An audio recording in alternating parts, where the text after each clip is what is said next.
पूर्वी तट पर ओडिशा के पवित्र शहर पुरी में जगन्नाथ मंदिर श्रद्धा और रहस्य का प्रतीक है। यह मंदिर भगवान विष्णु के अवतार भगवान जगन्नाथ को समर्पित है। यहाँ वास्तुकला के अद्भुत नमूने प्राचीन कहानियों से जुड़े हैं। सदियों से श्रद्धालु इसकी आध्यात्मिक आभा और रहस्यमय कहानियों से खींचे चले आ रहे हैं। यह मंदिर परिसर विशाल दीवारों से घिरा भक्ति का एक प्रमाण है। इसके भीतर न केवल मुख्य मंदिर है, बल्कि कई छोटे मंदिर और संरचनाएं भी हैं। हर एक जगन्नाथ अनुभव को परिभाषित करने वाले रीति रिवाजों और परंपराओं के ताने बाने में एक भूमिका निभाता है। यहाँ की हवा प्रार्थनाओं के मंत्रोच्चार और धूप की खुशबू से गूंजती रहती है। जगन्नाथ मंदिर सिर्फ पूजा स्थल नहीं, यह आस्था का जीवंत रूप है। यह एक ऐसी जगह है जहां दिव्यता का अनुभव होता है, जो सभी के दिलों और दिमागों को मोहित कर लेता है। पुरी जगन्नाथ मंदिर के सबसे बड़े रहस्यों में से एक है इसकी परछाई, या यूं कहें कि परछाई का न होना। दोपहर के समय जब सूरज अपने चरम पर होता है, तब मंदिर की कोई परछाई जमीन पर नहीं पड़ती। इस वास्तुशिल्प ने पीढ़ियों से विशेषज्ञों और भक्तों को हैरान किया है। कुछ का मानना है कि मंदिर का अनोखा डिजाइन, इसकी ऊंची मीनार और सटीक अनुपात इस घटना का कारण है। मीनार का सटीक कोण और दोपहर के समय सूर्य की स्थिति को प्रमुख कारक माना जाता है। अन्य लोग इसे स्वयं भगवान जगन्नाथ की दिव्य शक्ति का कमाल मानते हैं और विश्वास करते हैं कि वह अपने मंदिर को रहस्य में डूबा रखना चाहते हैं। कारण जो भी हो, परछाई रहित मंदिर अपने प्राचीन निर्माताओं की प्रतिभा और आस्था की शक्ति का प्रमाण है। यह एक याद दिलाता है कि कुछ रहस्य कभी पूरी तरह से समझ में नहीं आ सकते, लेकिन फिर भी वे कम अद्भुत नहीं हैं। मंदिर के मुख्य शिखर के ऊपर सुदर्शन चक्र है, जो 8 धातुओं से बना एक विशाल चक्र है। भगवान विष्णु का प्रतीक यह चक्र सिर्फ एक वास्तुशिल्प तत्व नहीं है।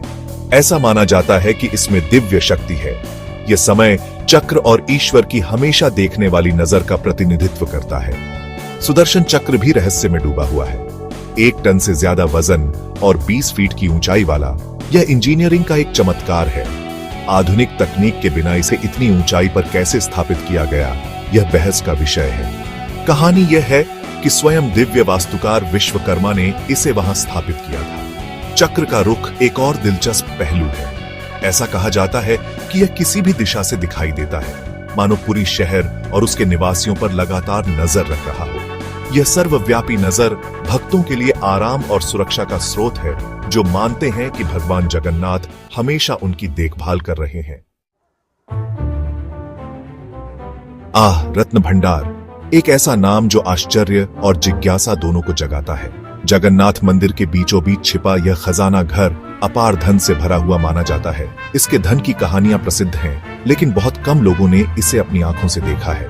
रत्न भंडार का रहस्य इतिहासकारों, खजाना खोजने वालों और भक्तों सबको मोहित करता रहता है। उन प्राचीन दरवाजों के पीछे कौन से रहस्य छिपे हैं, शायद हम कभी नहीं जान पाएंगे। हर भारतीय मंदिर के हृदय में आस्था का एक संगीत बजता है। भक्ति के राग हवा में गूंजते हैं, अनंत भक्तों की प्रार्थनाओं के साथ। हर मंदिर अपनी अनूठी वास्तुकला और रीति रिवाजों के साथ आध्यात्मिकता के इस भव्य ऑर्केस्ट्रा में अपनी भूमिका निभाता है। पवित्र नीम की लकड़ी की मूर्तियां पूजनीय नीम के पेड़ से बड़ी बारीकी से तराशी गई। ये मूर्तियां सिर्फ पूजा के प्रतीक नहीं, बल्कि दिव्य उपस्थिति का रूप है। ऐसा माना जाता है कि इस लकड़ी में उपचार करने के गुण होते हैं, जो इन मूर्तियों को और भी पवित्र बनाते हैं और भक्तों के लिए और भी पूजनीय। भक्ति के चित्र मंदिरों की दीवारों और गर्भगृह को सजाते हैं, जो देवी देवताओं और उनके दिव्य कारनामों की कहानियां सुनाते हैं। ये कलात्मक चित्र, चाहे मूर्तियों, चित्रों या नक्काशियों के रूप में हो, भारतीय आध्यात्मिकता को परिभाषित करने वाले पौराणिक कथाओं और आस्था के समृद्ध ताने बाने के लिए एक दृश्य मार्गदर्शक के रूप में काम करते हैं। और फिर ऐसी जगहें हैं जहां रहस्य दिव्यता से मिलता है। कहानियों में डूबे मंदिर, जहां सांसारिक और अलौकिक के बीच की रेखा धुंधली हो जाती है। ये पवित्र स्थान तीर्थयात्रियों को अज्ञात का पता लगाने अस्तित्व के गहन प्रश्नों के उत्तर खोजने और हर कोने में ईश्वर की उपस्थिति को महसूस करने के लिए आमंत्रित करते हैं।